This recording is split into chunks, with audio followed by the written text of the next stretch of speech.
सलाम, नमस्ते, सत श्री अकाल। मैं हूं रज़ा और आप देख रहे हैं रज़ाग्राफी की अंतर्राष्ट्रीय प्राइम टाइम रिपोर्ट। एक ऐसा वीडियो जिस एक ही वीडियो के अंदर दुनिया भर की तमाम बड़ी खबरें आसान और सिंपल भाषा में मैं आपको बताता हूं। दोस्तों, आपको बताना चाहूँगा जो सबसे बड़ा अपडेट है वो ये है कि भारत के लिए एक बड़ा ख़तरा मंडरा रहा है। बड़ा ख़तरा ये है कि बांग्लादेश ने पाकिस्तान को हथियार ऑर्डर किए थे कि आप हमें हथियार दीजिए, गोला बारूद दीजिए, टैंकों के गोले दीजिए। जिसके बाद खबर यह है कि पहली शिपमेंट पाकिस्तान ने बांग्लादेश को दे दी है, जिसकी वजह से बांग्लादेश भारत के लिए ख़तरा बन चुका है।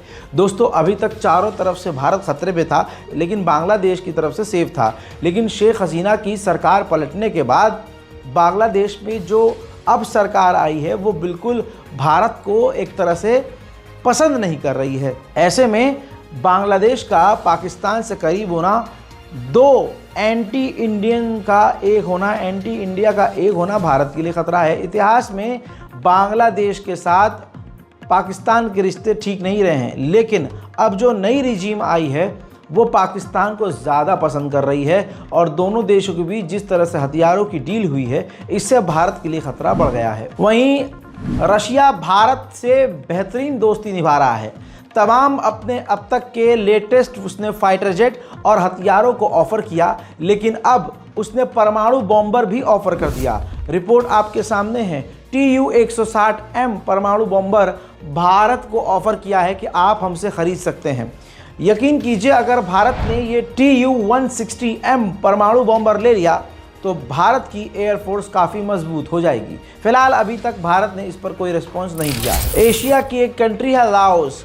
लाओस के अंदर अगले हफ्ते भारत के डिफेंस मिनिस्टर और चाइना के डिफेंस मिनिस्टर मुलाकात कर सकते हैं। मेरे दोस्तों, भारत ने अपना पिनाका जो मिसाइल है उसको टेस्ट किया है, लेकिन पिनाका मिसाइल भारत के पास पहले से है, तो अब उसने जो पिनाका मिसाइल टेस्ट की है उसको और अपग्रेड करके टेस्ट किया है। अब जो उसने ये टेस्ट किया है भारत ने, ये गाइडेड पिनाका मिसाइल थी, यानी उसके अंदर टारगेट को लॉक करके अब पिनाका मिसाइल को दागा जा सकता है। अब यही एडवांस पिनाका मिसाइल कहा जा रहा है आर्मीनिया को और भी भारी मात्रा में भारत बेचेगा। वहीं मेरे दोस्तों, पुणे के अंदर ऑस्ट्रेलिया और भारत खतरनाक मिलिट्री ड्रिल करने वाले हैं और इस मिलिट्री ड्रिल का नाम होगा ऑस्ट्रा हिंद, जो कि भारत में पुणे के अंदर किया जाएगा। जैसा मैंने आपको पिछली रिपोर्ट में इंटरनेशनल प्राइम टाइम में बताया था कि भारत में मुंबई के अंदर जो तालिबान की एम्बेसी है अफगानिस्तान की, वहाँ पर तालिबान के एम्बेसडर को तालिबान ने भेज दिया है। कई तरह के सवाल हुए, सबसे बढ़ चढ़ कर हमने सवाल किया और मोदी सरकार से जब हमने पूछा तो अब खबर ये आ रही है कि भारतीय गवर्नमेंट ने उसको एक्सेप्ट ही नहीं किया है। जो एम्बेसडर आया है तालिबान का, उसको आधिकारिक तौर पर भारत ने मान्यता नहीं दी है। लेकिन यहाँ पर नए तरह के सवाल खड़े हो गए हैं। अगर भारत मान्यता नहीं दे रहा है तो तालिबान के द्वारा भेजा गया एम्बेसडर भारत आ ही कैसे गया। नेपाल का झुकाव भारत की तरफ कम, चीन की तरफ ज़्यादा हो गया है। ये भी बात भारत के लिए अच्छी नहीं है और भारत चिढ़ भी सकता है नेपाल से और नेपाल को भारी नुकसान भी हो सकता है। ऐसे में नेपाल के प्रधानमंत्री ओली पहुंचने वाले हैं चाइना, जो भारत को चुभेगा। ऐसे में नेपाल को भी पता है कि भारत चिढ़ सकता है, तो ओली ने सफाई दी है कि जो हम चीन जा रहे हैं, हमारे चीन जाने से भारत के साथ हमारे रिश्ते खराब नहीं होंगे, ना हमारी दोस्ती भारत से खराब होगी। पाकिस्तान में एक कुत्ता मरे तो भारत पर इल्ज़ाम लगता है, भारत में कोई बिल्ली मरे तो पाकिस्तान पर इल्ज़ाम लगता है। यही चल रहा है दोस्तों, सालों साल से यही चल रहा है। पाकिस्तान में दुनिया भर के तमाम बड़े आतंकी संगठन हैं। पूरी दुनिया में सबसे ज़्यादा अगर आतंकी संगठन हैं तो वो पाकिस्तान में हैं, और पाकिस्तान इस वक्त, खासकर पाकिस्तान के जो लोग हैं, वो बहुत बुरी कंडीशन में हैं।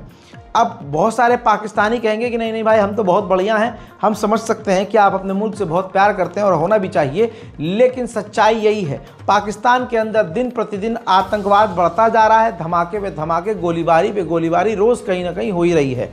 ऐसे में पाकिस्तान अपने अंदर के टेररिस्ट ऑर्गेनाइजेशन से तो जीत नहीं पा रहा है। ऐसे में भारत पर ही इल्ज़ाम लगा दिया कि पाकिस्तान के अंदर जो आतंकी हमले हो रहे हैं उसमें भारत का हाथ है। उधर पाकिस्तान के अंदर चीनियों के ऊपर भी बड़े हमले हो रहे हैं और चाइना बार बार पाकिस्तान से कह रहा था कि हम अपने चीनियों की रक्षा के लिए चीनी मिलिट्री वहाँ तैनात करना चाहते हैं आपके मुल्क में।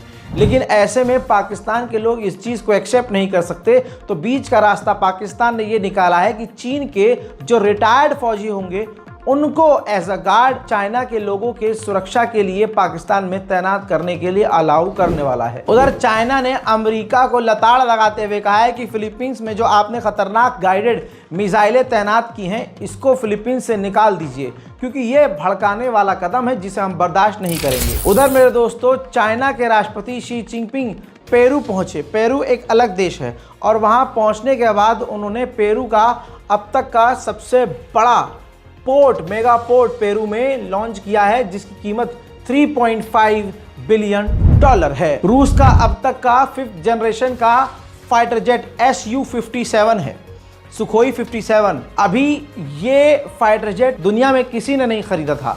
हालांकि भारत को भी फाइटर जेट ये वाला ऑफर रशिया ने किया, लेकिन भारत ने अभी तक रेस्पॉन्स नहीं किया था। लेकिन रशिया ने बताया है कि Su-57 का खरीदार हमें मिल गया है, लेकिन व्लादिमीर पुतिन ने उस देश का नाम अभी तक नहीं खोला है। ट्रंप की जीत में सबसे बड़ा हाथ एलन मस्क का है। उस बंदे ने पूरा का पूरा एक्स खरीदा, ट्विटर खरीदा और उस पर सिर्फ डोनाल्ड ट्रंप को सपोर्ट किया और लोगों से करवाया, जिसका अब उन्हें इनाम मिल रहा है। डोनाल्ड ट्रंप ने एक अपनी सरकार में नया विभाग बनाया है, DOGE नाम से, डोजी नाम से। इस डिपार्टमेंट का काम होता है कि गवर्नमेंट को बाहर से सजेशन देना, गाइड करना, आइडिया देना और सपोर्ट करना। आपको बता दूं कि इसमें एलन मस्क के साथ साथ भारतीय मूल के रामास्वामी नाम के व्यक्ति को, यानी दो, एलन मस्क और रामास्वामी को ये पूरी जिम्मेदारी दी गई है डोज डिपार्टमेंट की। डोनाल्ड ट्रंप अमेरिका में बिल्कुल हेर फेर करने वाले हैं। यहां तक कि डोनाल्ड ट्रंप ने एक लिस्ट बनाई है कि अमेरिका के पेंटागन में से किन किन अफसरों और एम्प्लॉयज को निकाल फेंकना है। मेरे दोस्तों, उधर व्हाइट हाउस के अंदर बाइडेन ने डोनाल्ड ट्रंप से मुलाकात करी और ट्रंप से कहा कि हम इज्जत, प्यार और भाईचारे से पीसफुली तमाम पावर आपको सरकार सौंप देंगे, पावर सौंप देंगे। इंडोनेशिया में एक जगह है ईस्ट जावा, वहां पर इंडोनेशिया और ऑस्ट्रेलिया की मिलिट्री ड्रिल कर रही है, सैन्य अभ्यास कर रही है। एक झलक देखिए।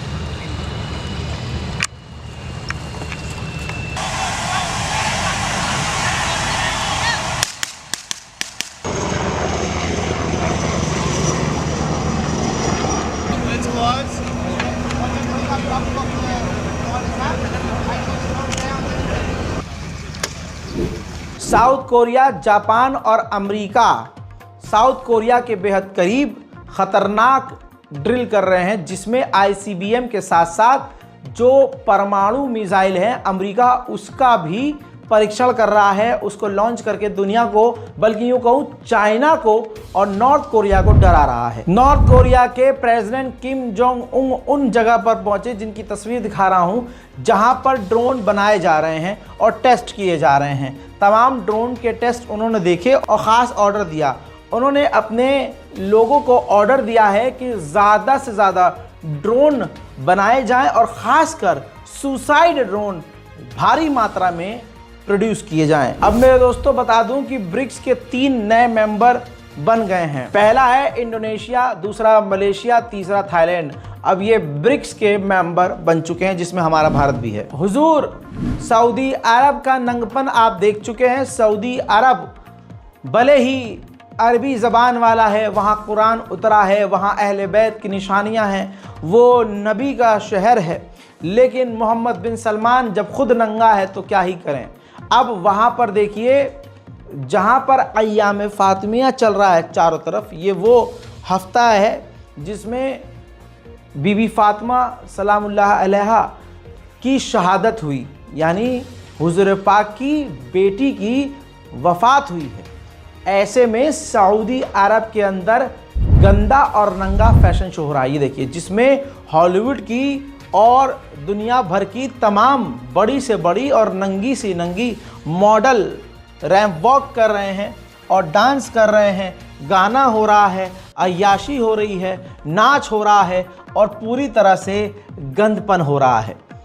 अब दुनिया अपने आंखों से देखे, जो लोग सऊदी अरब की गवर्नमेंट को बड़ा अच्छा समझते हैं और उसके फ़ैन हैं, वो खुद दोगले हैं, उनके ईमान में कमी है, उनके अंदर ईमान नाम की चीज़ नहीं है, उन्होंने ईमान का एक चोला पहना हुआ है।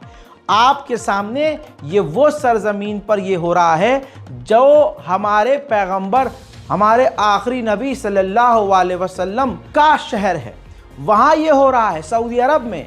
सऊदी अरब में तमाम वो चीज़ें हो रही हैं जो एक काफिर मुल्क में होती हैं। मोहम्मद बिन सलमान ये तमाम चीज़ें सिर्फ इसलिए करवा रहे हैं ताकि यूरोप इनसे खुश रहे, वेस्ट के देश इनसे खुश रहे। आज समझ में आया ईरान और इस्लामिक देश मोहम्मद बिन सलमान को क्यों नहीं पसंद। सिर्फ ये जब्बा पहन लेते हैं, सर पे रुमाल डाल लेते हैं और अपने आप को दुनिया का आला तरीन मुसलमान समझते हैं, लेकिन इनकी हकीकत आपके सामने है। रूस के सेवास्टोपोल के शहर में एक कार में बड़ा धमाका हुआ जिसमें रूस के एक सीनियर कमांडर की मौत हो गई है। कहा जा रहा है इसमें यूक्रेन का हाथ था। रूस के खिलाफ जहर उगलते हुए नेटो के टॉप कमांडर ने कहा कि अगर रूस के पास परमाणु बम ना होता तो हम इस वक्त यूक्रेन में होते और रूस से लड़ रहे होते। I'm absolutely sure if the Russians did not have nuclear weapons, we would have been in Ukraine, kicking them out. We would have.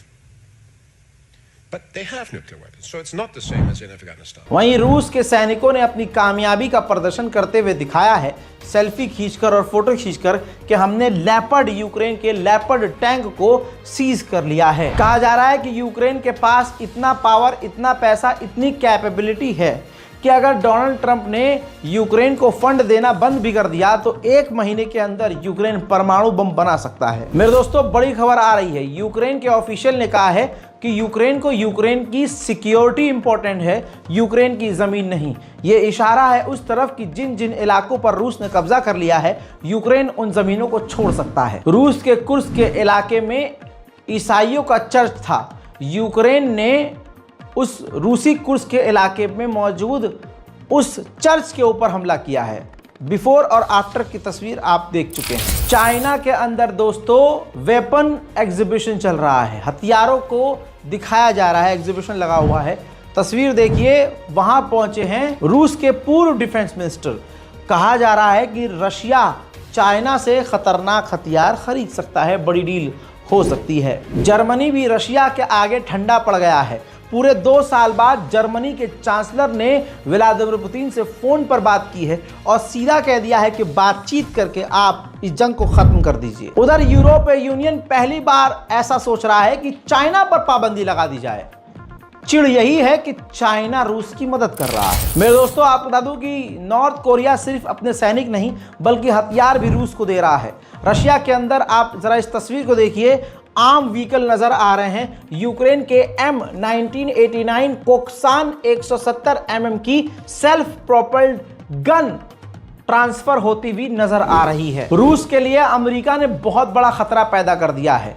रूस से सिर्फ 165 किलोमीटर दूर पोलैंड के अंदर अमेरिका ने अपना मिसाइल बेस बनाकर वहां मिसाइलें तैनात कर दी हैं। अमेरिका के नए राष्ट्रपति डोनाल्ड ट्रंप एक स्पेशल एनवॉय बनाने वाले हैं, एक टीम बनाने वाले हैं जिसकी जिम्मेदारी होगी कि रूस और यूक्रेन की जंग को खत्म करवा दिया जाए। वहीं यूक्रेन के राष्ट्रपति ज़ेलेंस्की ने भी माना है कि ट्रंप के आने से, ट्रंप के अंडर ये जंग जल्दी खत्म हो जाएगी। वहीं बाइडेन की सरकार अपना कार्यकाल छोड़ने से पहले ज्यादा से ज्यादा जल्दी मदद यूक्रेन को दे रही है, ताकि ट्रंप अगर मदद ना दे तो यूक्रेन के पास भारी भरकम हथियार पहले से मौजूद हों। उधर कनाडा की मिलिट्री एक्शन में है। तस्वीर देखिए, कनाडा की मिलिट्री लातविया की सरजमीन पर मिलिट्री ड्रिल कर रही है। इसके अंदर उनके सैनिकों को एक्शन में देखा जा सकता है। उधर रशिया ने अमेरिका के खिलाफ बड़ा कदम उठाते हुए यूरेनियम अमेरिका को सप्लाई करना बंद कर दिया है। उधर फ्रांस भी अलग ही डर में है। फ्रांस के राष्ट्रपति इमैनुअल मैक्रोन ने ऐलान किया है कि हम अपना मिलिट्री बजट डबल करने वाले हैं। Nous avons travaillé ensemble pendant des années dans le cadre de l'Union européenne, cher Marc, mais que nous devons aussi bâtir et chercher dans le cadre de l'Alliance en construisant ce pilier européen de notre sécurité transatlantique. C'est aussi ce qui est attendu par l'administration américaine, à juste titre, des Européens au sein de l'Alliance. L'Europe a trop longtemps évité de porter le fardeau de sa propre sécurité et considérait qu'on pouvait, sans terme, en quelque sorte, recevoir les dividendes de la paix. Ça n'a jamais été le cas de la France. Je me réjouis que tous aujourd'hui soyons déterminés à dépenser plus. वहीं Russian एक और attack helicopter KA-52 alligator helicopter crash हो गया है, जिसमें रूसी pilot भी मारे गए हैं। पोलैंड ने रूस के बॉर्डर पर अपना खतरनाक टैंक रूस के खिलाफ तैनात कर दिया है। पोलैंड के साथ रूस का तनाव बढ़ता ही जा रहा है। रशिया को भारी कामयाबी मिली है। ईस्ट यूक्रेन के कई गांवों पर रूस ने एक बार फिर से कब्जा कर लिया है। मेरे दोस्तों, रशिया ने फ्रांस को सबसे बड़ी धमकी दी है। कहा है कि अगर यूक्रेन ने फ्रांस की लॉन्ग रेंज की मिसाइल हमारे खिलाफ इस्तेमाल की तो फ्रांस की जो एम्बेसी रूस के अंदर है, हम उस पर हमला कर देंगे। अंतर्राष्ट्रीय प्राइम टाइम रिपोर्ट में आज और अभी के लिए इतना ही। चैनल को सब्सक्राइब कीजिए। मैं हूं रजा और आप देख रहे थे रजाग्राफी। जय हिंद।